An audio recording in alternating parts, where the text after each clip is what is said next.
The plea at the spaceport. It was just another quiet day of the spaceport, the kind that Daniel Carter, a seasoned human trader, had grown accustomed to. The hum of distant ships being prepped for takeoff and the clink of cargo being moved echoed through the docking bays. Daniel stood at the ramp of his modest freighter, his hands covered in grease from finishing the last of his loading. The spaceport wasn't exactly busy, just a few scattered ships and their crews getting ready for their next journey. Daniel liked it this way.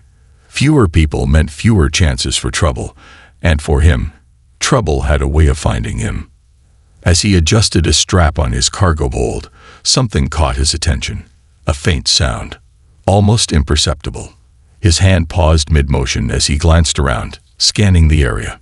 A few dock workers were busy unloading freight from another ship, but otherwise, the spaceport seemed quiet and still.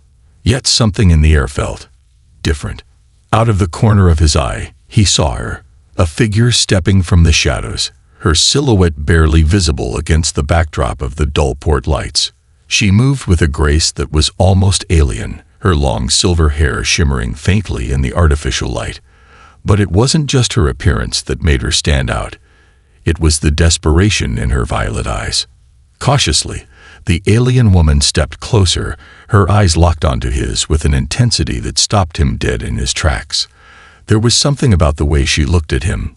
Hope, yes, but also a profound sadness and a vulnerability he wasn't used to seeing in the hard-edged world of space trade. Please, her voice was soft, but steady, almost pleading. Please take me with you. I will do anything. Daniel blinked, his mind still catching up with what he was hearing. He wasn't used to random encounters like this, especially not with an alien. He'd dealt with all kinds of races in his line of work, but most were too proud, too dignified to beg. But this woman, her voice, her posture, it was the rawest form of desperation he had seen in a long time. He held up a hand instinctively, trying to keep his voice calm. Hold on. Who are you? And why are you asking me for help? His eyes flicked to the few workers nearby, but they were absorbed in their own tasks, completely oblivious to the scene unfolding before him. The alien woman's head dipped in submission, her long silver hair cascading over her shoulders like a curtain. My name is Lorana, she said, her voice trembling slightly now, but she stood tall. I have no one left. No one to turn to. No place to go. Her gaze fell to the ground as she continued. I will serve you. Do whatever you ask. Just please, take me away from here. Daniel was taken aback by her words. He had expected to hear a demand or an offer, something with a little more assertiveness, but there was no fight in her voice. It was as if she had already resigned herself to a fate she hadn't chosen, a fate that was dragging her into an abyss she couldn't escape. This was not the usual kind of encounter he had with clients or refugees. This was different. He glanced around again, unsure of what to do. The ship was ready to go, and part of him considered simply walking away. There were countless reasons not to get involved, but the way Lorana stood there, clad in ragged, worn clothing, her eyes filled with both hope and despair, made him hesitate. Why me? Daniel asked, still not convinced. There are other ships leaving. Why not try with them? Her gaze flickered momentarily before she spoke again, her voice quieter now. They won't take me. She hesitated, then lifted her wrist in front of him, her eyes filled with urgency. At first, Daniel didn't understand what she was showing him. But as he focused on her wrist, he saw a faint mark, a brand, almost etched into her skin. It was subtle at first glance, but the longer he stared, the more he realized it wasn't natural. It was as if the mark was a symbol of ownership, a symbol of someone claiming her as property. The sight of it sent a chill down his spine. Who did this to you? Daniel asked, his voice hardening instinctively. This was beginning to look like more than just a simple plea for help. Lorana's eyes lowered to the ground, her voice dropping to a whisper. I can't explain everything right now, but they'll come for me. Please, I don't have much time. Her voice cracked slightly, And for the first time, Daniel saw the rawness of her fear. It wasn't just a fear of being caught. It was a fear of something far worse, something that weighed heavily on her soul. He didn't know what kind of trouble she was in, but there was something undeniable about her desperation. He took a step back, running his hand through his hair. There were plenty of risks involved. He didn't even know who they were or what kind of danger this woman might bring to his ship. But something about her vulnerability, her willingness to humble herself to a stranger, struck him in a way he wasn't prepared for. He couldn't just walk away. Not now. Not when she needed help. He sighed, glancing around one last time to make sure no one was watching them. "All right," he said, his voice a little firmer now. "Get inside. But you better tell me exactly what's going on once we're out of here." Lorana's eyes brightened, but she didn't speak. Instead, she nodded quickly and hurried up the ramp, her movements fluid despite her exhaustion. Daniel hesitated for a moment, then followed, still unsure of what he was getting himself into but unable to turn back now. Once inside, Daniel led her to a small cabin in the back of the ship. It was far from luxurious. Just a fold-out cot, a storage locker, and a dim overhead light. But it was something, and in her current state, that was all she needed. Lorana sat down carefully on the cot, clutching her tattered cloak tightly around her. She didn't meet his eyes, instead staring at the floor, as if still unsure of her place in this new reality. Daniel leaned against the doorframe, crossing his arms. "We're in the clear for now," he said, trying to keep his voice calm. "No one followed us out of the spaceport, but I need some answers. What's really going on? Why are they after you?" There was a long pause before she spoke, her voice barely a whisper. "I come from a planet called Ceres. My people were once a proud race, known for our beauty and grace," she said, her eyes darkening as she spoke the words. "But we were betrayed by our own kind. My people have fallen. And now I have nothing." Daniel stood still for a moment, processing what she said. It didn't make sense. Aliens known for their beauty and grace betrayed by their own people. But the weight in her voice made it clear that she wasn't lying. Whatever had happened, it had destroyed her world. As she continued, Daniel's thoughts raced. He knew that this could very well lead to trouble. But one thing was clear. He had brought her onto his ship, and there was no turning back now. "I'll listen to your story, Lorana," he said, his voice softer than before. "But we're in this together now. Whatever's going on, you can't hide it from me." Her violet eyes met his then. And for the first time, they weren't filled with desperation alone. There was a flicker of trust.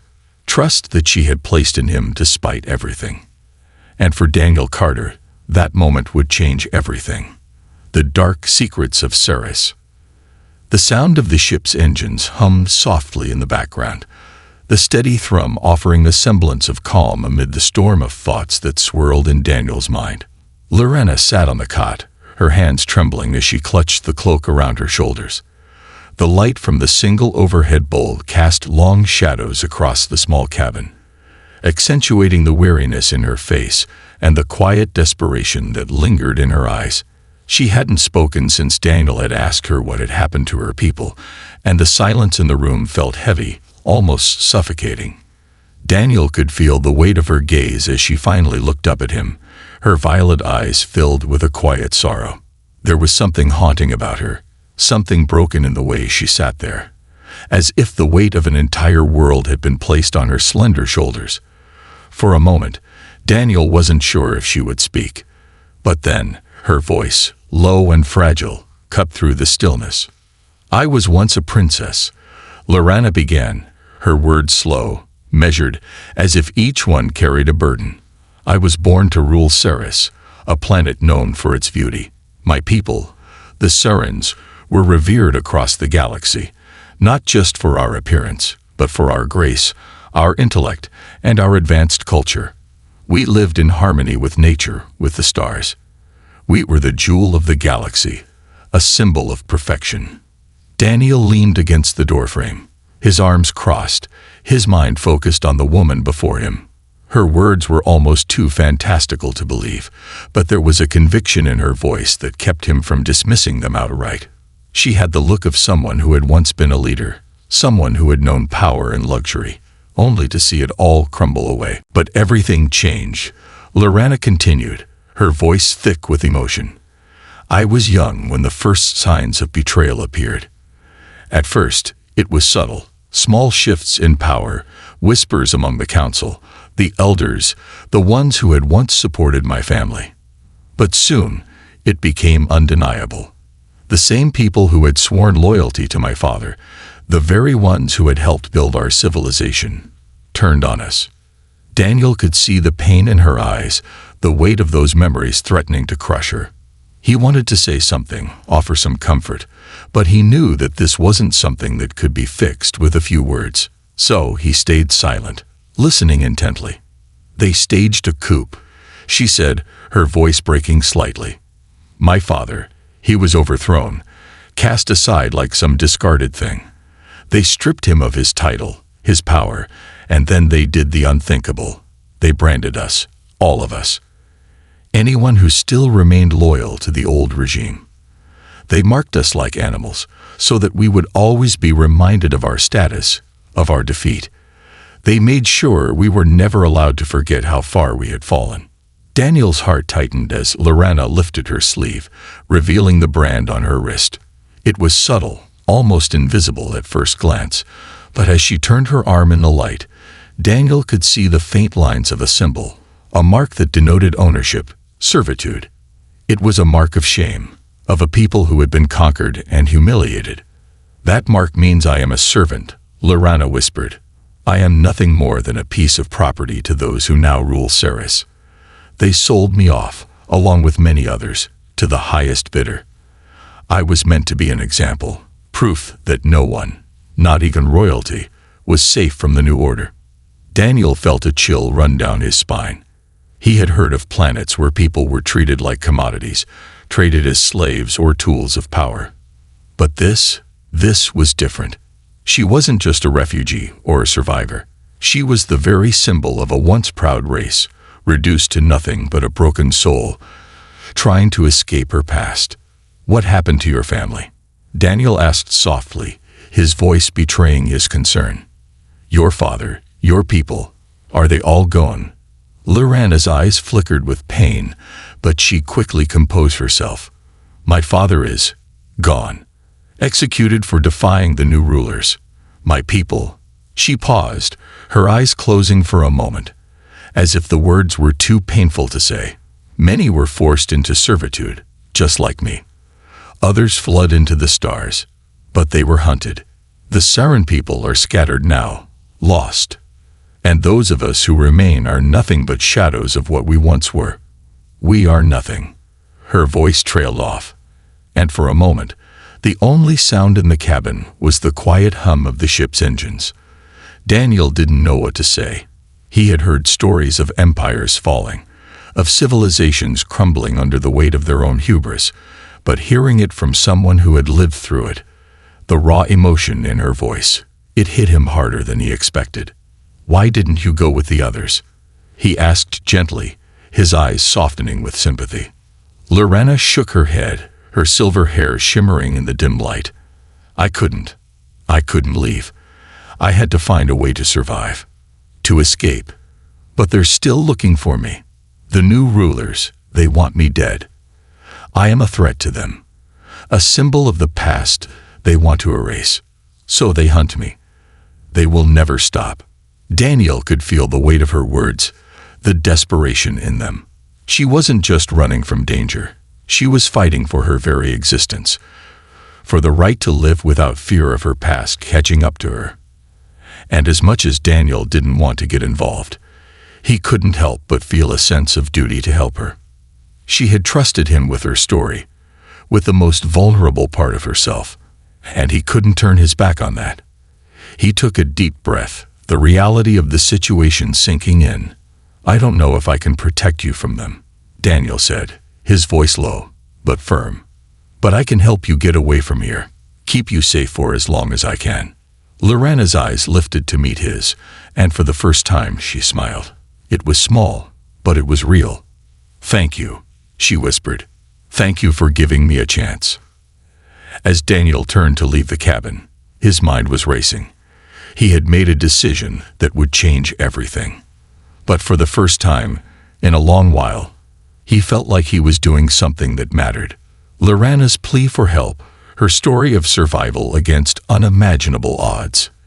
It stirred something inside him. She wasn't just an alien in need of help. She was a person, with a past, a future, and a fight to survive. And somehow, in this vast, cold universe, Daniel Carter had become a part of her story. The price of refuge. The ship's engines hummed quietly beneath Daniel's feet as he stood at the helm, his fingers tapping nervously against the control panel. The stars outside the viewport stretched in long, sparkling lines, distant and cold, as they drifted through the vast expanse of space. His ship was small, a freighter that could barely hold more than a few cargo crates and supplies, but it was all he had. And right now, it was the only refuge Lorana had. Lorana's story, the tale of betrayal and ruin from her home planet Ceres, weighed heavily on him. The more he thought about it, the more he realized how deeply intertwined her fate was with the larger, dark forces she was running from. The new rulers of Ceres had eradicated her people's dignity, stolen their freedom, and now hunted her like an animal. What did that make him? An accomplice, or just another man trying to survive? He shook the thought away, trying to focus on the road ahead. Lorana had told him she would do anything, that she would serve him in any way to repay his kindness. Daniel didn't know what that meant yet, but something about her sincerity, her vulnerability, made him hesitate to simply use her as another tool. She was more than that. And somewhere, deep inside, Daniel knew she needed more than just protection.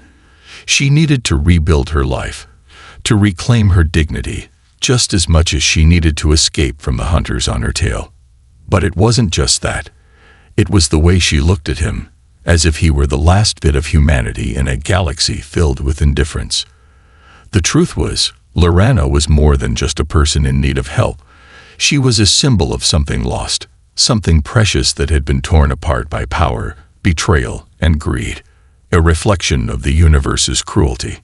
Daniel's thoughts were interrupted by a soft knock on the door leading into the cockpit. He turned, surprised to see Lorana standing there, looking hesitant.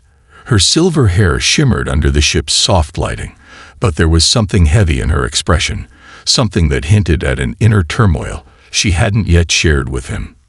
"Can I come in?" she asked quietly, her voice as gentle as ever, but edged with an unspoken tension. Daniel nodded, gesturing for her to enter. She stepped inside, her movements slow, deliberate. She looked around the cockpit as if she had never seen such a space before, small but filled with the hum of technology, the distant beeping of instruments, and the quiet comfort of a space meant for travel and solitude. "I didn't want to disturb you," she began, her voice softer now, almost a whisper.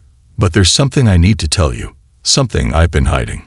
Daniel leaned back in his seat, his eyes on her. "You've already shared a lot," he said, trying to keep his voice neutral. "And I'm not going anywhere. So if you need to talk, I'm listening." Lorana hesitated for a moment, her gaze dropping to her hands, clasped tightly in front of her. She was shaking again, a subtle tremor running through her limbs, though she tried to conceal it. He could tell she wasn't sure whether to trust him with whatever came next, and that made his heart tighten. What more could she have to reveal that was darker than what she had already shared? I wasn't just a princess," she said finally, lifting her eyes to meet his, her face etched with the weight of something terrible. "Before the coup, I was one of the leaders of a resistance group on Ceres. We fought against the ruling elite, the ones who had begun to corrupt our society. We believed in the freedom of our people, the equality of our race, and the right to live without fear." Daniel's mind spun as she spoke. This was different from the elegant princess she had described, the image of a dignified ruler fallen from grace. Now she was telling him that she had been part of a rebellion, that she had fought against the very people who had betrayed her. We were successful. For a time, Lorana continued, her eyes distant as she relived those moments in her mind. We managed to gather support from various sectors of Ceres, both from the elite and the lower classes. We had hope, we had strength, until they turned on us. They sold us out, branded us as traitors, and made sure that our revolution was erased from history. But they couldn't break us completely. Not until they made an example of me. Daniel felt a pit form in his stomach. What do you mean, made an example of you? His voice was tight now, the realization sinking in that she had suffered far more than she had let on. Lorana's face darkened, and she swallowed hard before speaking again. They used me as a weapon against my own people. When the ruling council came for me, they didn't just capture me. They tortured me. They made me betray the resistance. They forced me to give them the names of everyone I knew, everyone I loved. I told them everything, just to make the pain stop. I betrayed my people. She sank into the seat next to him, her hands clasped in her lap, her head bowed in shame. The words had come out with such weight, with such rawness, that Daniel could feel the depth of the burden she carried. She was a woman shattered by her own choices, by the unbearable cost of survival. And yet, despite everything, she had kept fighting. She was still fighting, even now. I didn't want to, she whispered, her voice breaking. But they had no mercy. And when they finally branded me, when they marked me as their possession, something inside me died. I lost everything. My home, my family, my pride. I became nothing but a tool in their hands, a pawn in their game. But now I'm running from the very people who turned me into what I am. And they won't stop hunting me until I'm dead. Daniel didn't know what to say. He had known people who had been through hardship, some of them his friends, but none had ever gone through what Lorana had. She had been betrayed by her own blood, turned into an instrument of her own people's destruction. Now she was nothing but a shadow of the woman she once was, running from a past that was so much darker than he could imagine. I'm sorry, Daniel finally said, his voice thick with the emotion he couldn't quite hide. I didn't know it was that bad. Lorana looked up at him, her violet eyes filled with a strange mixture of pain and gratitude. I didn't expect you to. I didn't want you to. But I couldn't keep hiding it from you. Not now. Not when I'm asking you for your help. Daniel leaned forward, his elbows resting on his knees as he stared out at the stars through the cockpit's view. The cold expanse of space seemed endless, just like her pain. But now, for the first time, he truly understood the price she had paid for her survival. The weight of her betrayal, the sacrifices she had made. It was all so much more complicated than he had thought. She wasn't just some alien refugee. She was a warrior, a leader who had fallen from grace. And now she was clinging to whatever hope she could find in the emptiness of space. I'll protect you, Lorana, Daniel said finally, his voice firm. You don't have to do this alone anymore. Whatever's chasing you, whatever's after you, I'll stand with you. I won't let them take you. Lorana's face softened, a fleeting smile touching her lips for the first time since they had met. It was fragile, but it was real. Thank you, she whispered, her voice thick with emotion. The ship continued to hum beneath them, drifting farther into the unknown. The journey ahead would be dangerous, and the enemy she had fled would not rest until they had her back. But for now, in the quiet of the cockpit, there was a sliver of hope, a promise made, an alliance formed. And that, for the moment, was enough.